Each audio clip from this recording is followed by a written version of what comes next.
Hey everyone, welcome back to Africa's Awakening. So today I'm going to be talking about the 350 elephants that has died in Botswana. So they died in Okavango Delta.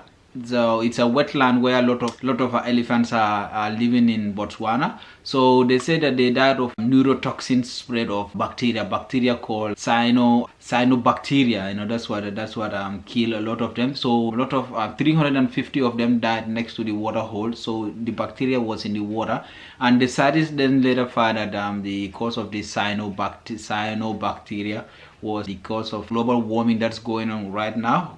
And Africa is also being affected because it's getting more warmer and maybe the water holes are drying up so quick, and then there's this bacteria that's found in them, and 350 elephants died, and it was like carcass of elephants lying right next to the water holes. And then they later found out it's the cause of the water, cause of the neurotoxins in there. And so yeah, that's the news coming out of Botswana. And there is Africa is also having problem with poachers. Like a lot of these animals are getting killed by the poachers. We have problem with poachers, and yeah, I watched a full-on documentary where they're going after these poachers, and it's really crazy. Like some of these animals are getting instinct. Like even Botswana is doing a very good job looking after those animals. I think they have a lot of animals right there in Botswana. So yeah. So what that's, and was it last year when the story came out that President El Masisi of Botswana is gonna let people in to come and hunt the elephants. Man, I was like, wow, they shouldn't do that. Like, yeah, I didn't support that at all, So yeah, but this news coming out of Botswana of seeing all those carcasses of elephants dying. That's really sad. Yeah, that's really sad. Yeah, but that's good that they did good job finding it out and prevent it so that it will not happen next time. So but yeah, in Mali's the military government that just sworn in the new president and the vice president said they have seized 100 plus of luxury cars, German-made luxury cars that were owned by the MPs, made in Germany. Like, I'm talking about limousines, like expensive cars. It's like 120 plus cars, that they've retrieved from their MPs, and they are also in talks with the ECOWAS so that they can bring down the sanction that they put on them, like because of right now there's no food passing through even Senegal to go to Mali. A few items are going, but like there is some other items that they put restrictions on, and for even like Senegal to Mali, because they get a lot of their imported food and a lot of things from all those neighboring countries like Ghana, Burkina Faso, Togo and Senegal, from all those countries, and they put a sanction on them.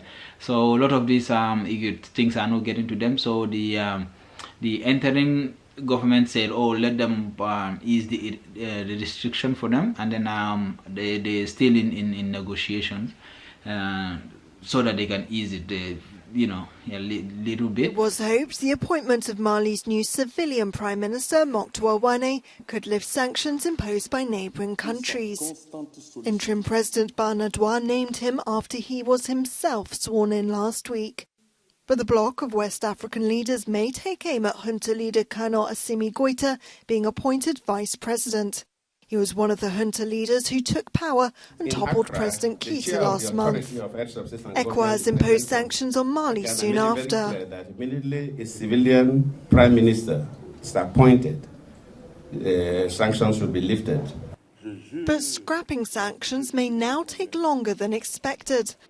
On Monday, Nigeria's President Buhari said that, quote, grey areas needed resolving before punitive measures can be lifted. And so yeah, moving into Ethiopia, I personally, you see, I've been talking about this for so long. I've been talking about this. I said the aid that is going to Africa is not good for Africa. So recently, Trump came out and then stop all the millions and millions of dollars they are giving to Ethiopia, because he said Ethiopia is not taking the negotiations how it's supposed to go, but because I know why he was angry, because they didn't take the negotiation to him, because Egypt went to him so that he can be the intermediator, and then Ethiopia was like, nah, we are not coming. So I know that he was very pissed off that, and Ethiopia went to South Africa to and South Africa, because South Africa's president is the head of the whole African Union for now, so that's where Ethiopia went to. Ethiopia was like, nah, we're not coming here, this is an African problem and we have to solve it for ourselves. And because when Trump came in force to be a president, you remember when he said Africans are like shithole countries, and I think that's why Ethiopians are like, nah, we are not coming here for you to be an intermediator.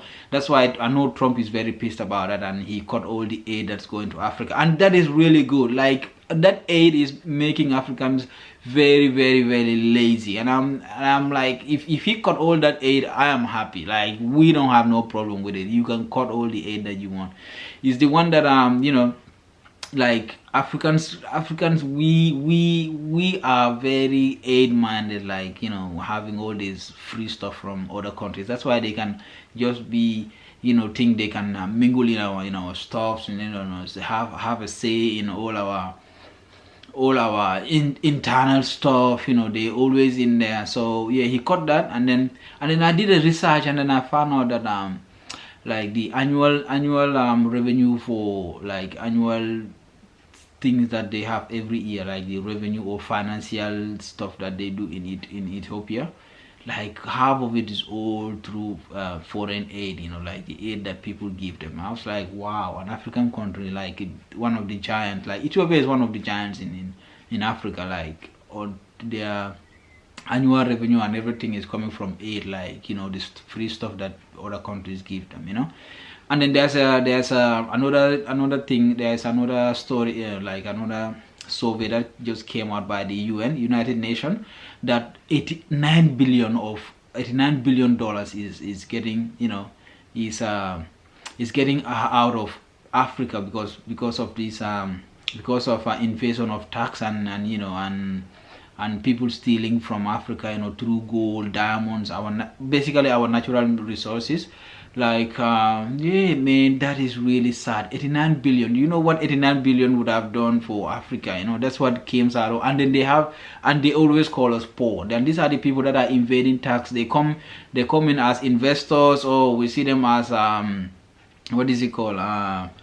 Patriots, I don't know, something like that. I even forget the word, but that's what they call them. They come in and they shut up shops, and then they don't want to pay tax, like invasion of like they evade tax, like 89 billion. I was like, wow. I was reading the Ethiopian bit, and then that other bit also popped up, and it's like all our natural resources are being stolen, and then these are the same people that are calling us poor, So yeah, it's really sad.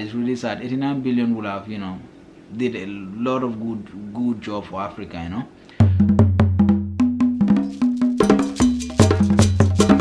So one of the biggest story that is coming out of Africa is they did a 75th sitting of the National Security Council of the United Nations, and then there's a lot of African presidents that did a speech, like via a video speech, and they were talking about how they can make Africa have a seat in the Security Council. And that all of the people, the 5 countries that are all having the permanent seats were Great Britain, America, I think Germany, France, and China are the 5. So basically these are the 5 countries that are policing the world, that like in charge, like when it comes to security of the other countries, like basically saying that's what it means. It means policing the world. And Africa doesn't have. Africa has a seat, but it's behind these other countries that they don't have a permanent seat, like to make decisions. And these are the people that are always making decisions. And so yeah, so a lot of African countries, like where African presidents were coming out and saying, look, we need to be on the table, like make decisions, like we have to make it. Africa is a big continent. We have like 54 countries, and we have almost like 1 million people, and then they don't have anything to say when it comes to when it comes to even your own national security as a whole continent. You know, I don't know whether they sit on the table or I don't, but they need to have a permanent seat in there, you know. And so this is what they do. Like they are NATO, they think that they can police the world through NATO, through United Nations. Other countries don't have a thing to say. But I was even shocked to see other you know, Eastern Europeans and Western Europeans like down there, even lower than Africa, which means they are also making decisions for those people.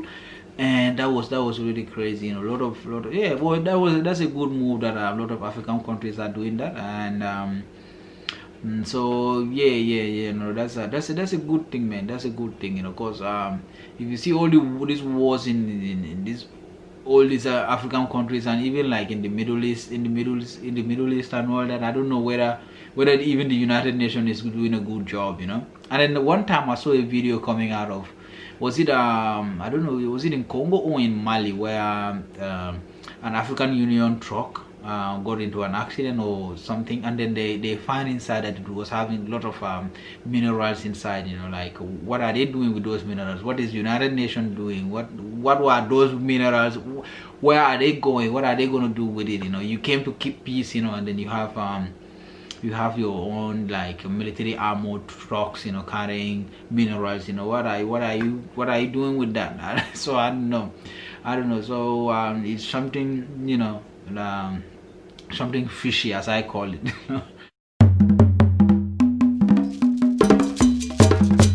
Moving on to Guinea-Bissau. I saw a video coming out of the Guinea-Bissau president fighting,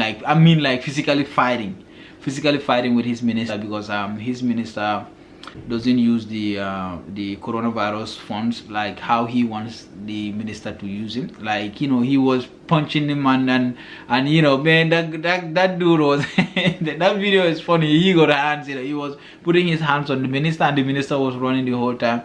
This is what happened, you know. That's why we are losing millions of millions. Maybe I'm not saying that he did, but maybe he got an offshore account where all these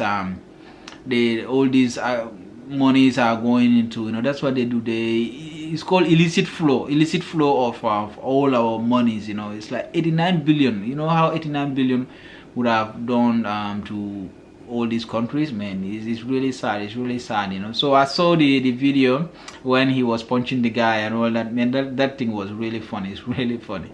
But yeah, you know, they misused the COVID-19 funds. Maybe they even got those funds, but maybe they even got those funds from you know, international donors, as they call them. It's form of aid. It's still aid. That's what I was talking about, you know. So, and maybe he misused it, you know. And because some of those countries, like, you know, even these big Western countries are not even prepared for coronavirus, rather than those African countries, you know. You see, Senegal is giving Senegalese president gave what is it called, ambulances, and you know, and some equipment, you know, like, you know, like pharmaceutical stuff to Guinea-Bissau, but because those countries are not financially, you know, strong or whatsoever. So if a country like Sierra Leone and all those countries are struggling, and you have a minister that is like misusing all these funds and all that, you don't even know where it goes to, man, it's really sad. It's really sad. So yeah, so this is what I have for you guys for my Africa's Awakening. And make sure, don't forget to like, share, and subscribe. And thanks to everybody that has subscribed to our YouTube, and I really appreciate it, man.